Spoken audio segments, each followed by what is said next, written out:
Welcome back to the Talking Rangers YouTube channel. I know it's been a while, but today we're back with a little bit more of a positive reaction, if you can say that, given the point we're at in our season where we're here celebrating a point on the road against West Bromwich Albion like we've just won the league. But that sums up the position we are in this season.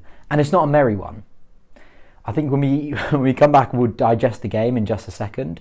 We are in, as we all know, a diabolical position at a club this season. We've had more managers since October when we were top of the league than we have had victories. I don't think I can remember a time or a team go through a season, start so positively, being top of the league towards the end of October, to now being on the brink of relegation. But it's QPR. It's nothing we don't expect. It's nothing we're not accustomed to with this team, this glorious team that we support. So let's talk about the game a little bit. A shambolic start for QPR. To be 2-0 down in, 13, 14 minutes on the road. You're looking at our previous results. The lack of belief and fight we've seen from this team, we thought it was heading one way. So on Twitter, QPR fans lumping on it being a 5-0 defeat. And you're looking at that, that bottom three. I think at the point, we were in the bottom three, given that Reading were level at the time. A good reaction from the side. Surprisingly, QPR did respond in some manner. And I think that was the thing that surmised this performance, was the disparity in, I wouldn't say confidence, but I would say response. Response to being behind in that position. I think it's the first time we've seen the players go out there and show that to some extent, it means something. I'm not saying an awful lot. I think there were some individuals you could really look at. I think Lyndon Dykes epitomised this transition in terms of how much he fought today. Every single ball, every tackle. He was as good offensively as he was defensively today. And I think that shows the position you're in at a club when your striker is probably one of your better defensive players. Every corner, every ball into the box, he was there. He's putting his body on the line. And I think an unbelievable goal from Lyndon Dykes. That header was spectacular. So we get it back to 2-1. I think the players, don't get me wrong, West Brom were so poor, shocking. I thought to say that they're not in the mix for the top six, but string a few victories together. I know there were protests for them. I think that up to the 12th minute or so, but they're not a million miles off. I think they're 5 or 6 points off the sixth position.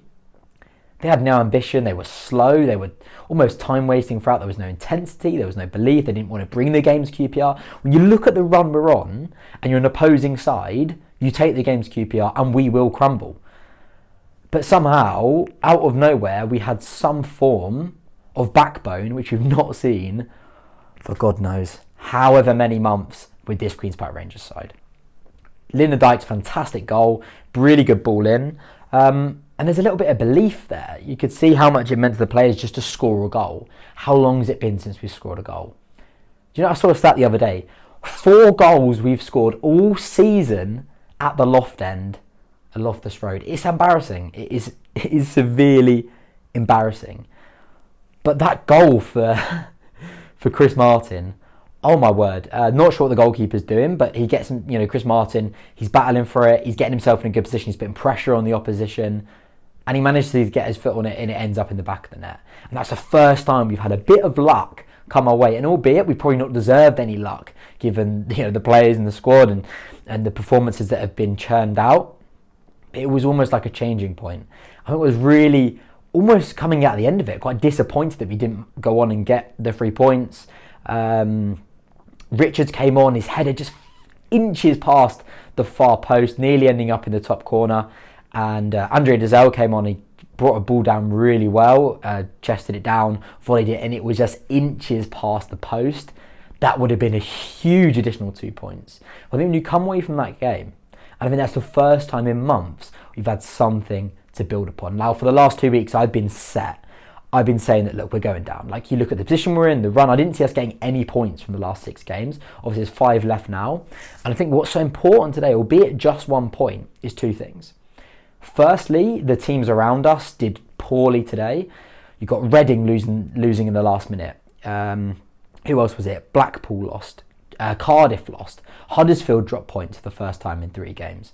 So it was huge. That was 1 point gained, and now we're two positions above that bottom 3, but we're still right in that mix, still right in there. There's only a couple of points taking us away from that bottom 3. But as I mentioned, there's something to build upon. And that second point of there's something in that performance was something that when we have gone down in this game, there's something we can build upon.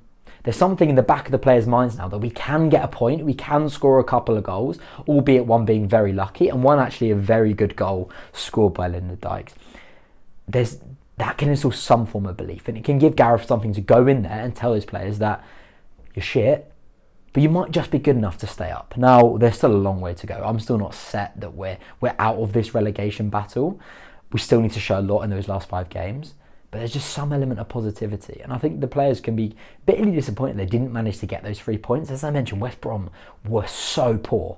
Didn't hear a single chant from the Albion fans. QPR taking 1,000 fans in these current circumstances it's just amazing. I think those players don't deserve that support, but I think today, in some elements, they did. Some good performances. I thought Dickey was actually very solid. Dunn battled really strong throughout. I thought Dykes was brilliant. Martin battled well. I thought Amos was probably the one that surprised me. I think we saw, albeit maybe not that match sharpness there, that technical maybe prowess that we'd like from our central midfielder, but he really fought. He dug in deep and he battled and he scrapped. And I think Samfield as well was really pivotal in that central position.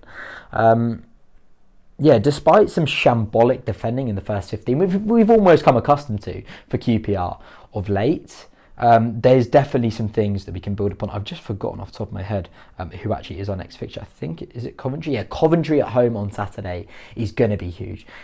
Obviously, they're up there. They're having a strong season. They've got players that can really take the game to QPR, probably in a way that West Bromwich Albion will be gutted that they didn't capitalise upon, and really 2-0 up against a side that have been absolutely piss poor for so long.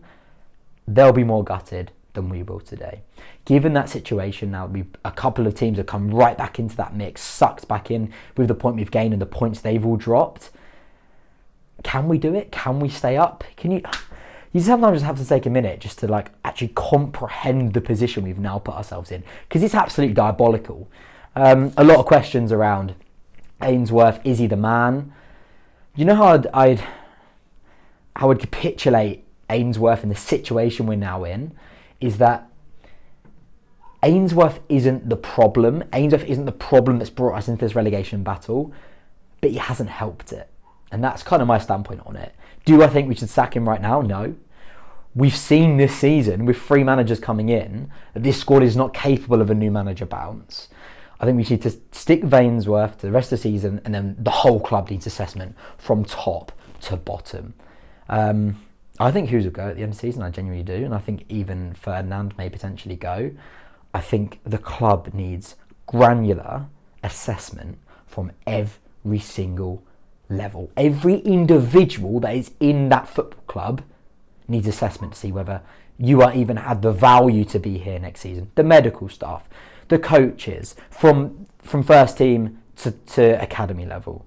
Every single individual, the board, everybody needs to sit down and understand whether you bring anything to this football club, because you are all part of the serious demise, an embarrassing, unacceptable demise of this football club.